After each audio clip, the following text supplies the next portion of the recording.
الرحمن علم القرآن خلق الإنسان علمه البيان الشمس والقمر بحسبان والنجم والشجر يسجدان والسماء رفعها ووضع الميزان ألا تطغوا في الميزان وأقيموا الوزن بالقسط ولا تخسروا الميزان والأرض وضعها للأنام فيها فاكهة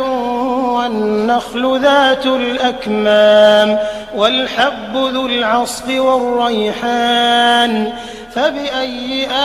آلاء ربكما تكذبان خلق الإنسان من صلصال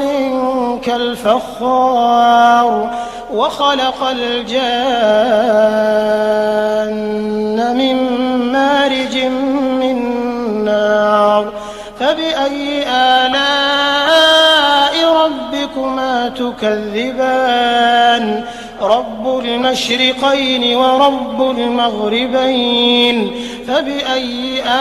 آلاء ربكما تكذبان